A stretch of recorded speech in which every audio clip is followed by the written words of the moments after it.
Қайырлы күн қазақ елі. Менің есімім Зарина Сапар. Бірі білсе, бірі білмес. Дәл қазір мен Шерзаттың әкесі Қаржабай ағамен сөйлескен болатынмын. Әкесінің өтініші бойынша шығып тұрмын. Білесіздер, оқиға орнында 13 адам болды деген әңгіме таралып жатыр. Оның екеуі қыз. Ол екі қыз әлі почему-то ұсталмай жүр. Ол жайлы қазір бөлек видео бар. Видео айтамын, түсіремін. Ал ұсталған 7 адам, тағы қалған 4 адам. Қалған 4 адамның ішіндегі біреуі Қаржабай ағаның естуі бойынша, қауесет бойынша РУВД-да істейді екен. Сол адамдар ұсталмай жатыр екен. Қаржабай ағалардың үйіне осымен екінші күн қатарынан алдыңғы күні түнде мен болдым ғой. Ол кезінде де без номера бір машина айналшықтап, аңдып сөйтіп жүрді. Ол кезінде мен де болдым. Біз как раз магазин жақта Қаржабай ағаның өтінішін жаңағы үндеуін видеоға түсіріп салған болатынбыз. Бірақ кімнен қорқамыз? Алладан ғана қорқу керек. Сол Қаржабайға өзі іздеп жатыр. Қаржабай деген біздің марқұм Шерзат бауырымыздың әкесі. Сол кісі іздеп жатыр. Сол РУВД-да істеген жігітті. Құзырлы органдар әлі іске кіріспегеннен кейін, ол қалған адамдарды іздеуге почему-то асықпай жатқаннан кейін, амалсыздан осылай бізбен сіз болып жаңағы көмек сұрап білген ақпараттарды жинау үстіндеміз. Одан бөлек Қаржабайға РУВД-ның бастығы Талғардағы жаңағы магазиннен келіп видеоны алып кетті ғой, білесе пабликтарда видеоның скринін тарап кетті. Ол енді төбелес болғаннан кейін ба, басқаларда ма, жалпы төбелеске қатысы жоқ адамдардың бәрі сол жерде бір амандасып жатқан бір видеосын көріп қалуға болады, скринін.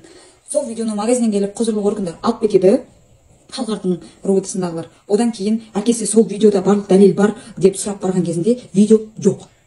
Видео жоқ, достар. Қайда? Неге? Ол магазин, мысалы Қаржабай ағалардың магазині емес пе? Сол видеокамераны олар өз қауіпсіздігі үшін қойды емес пе? Неге ол видео жоқ? Тем более общественный резонанс туған кезінде, осындай айқай-шу кезінде самый керек дәлелі бар видеоны неге жоқ қылып жібереді?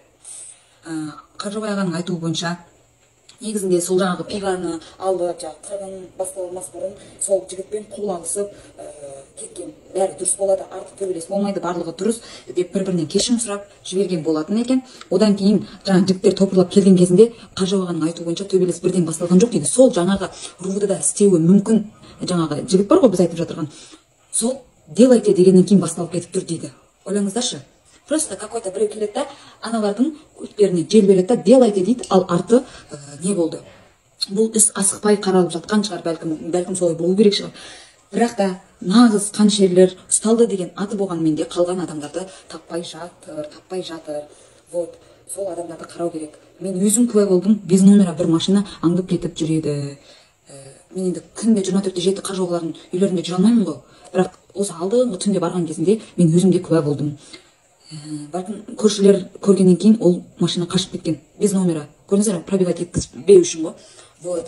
Енді сол болған қалған 4 адамды іздеп жатыр Қаржабайға. Білген көргендер болса, немесе жақындарыңыз жайлы ақпарат болса, түсінемін, сатпайсыздар ешкімді, бірақ та жәрдем берсеңіздер екен. Оның барлығы важны. Қыздар жайлы қазір толық мәлімет салатын болды.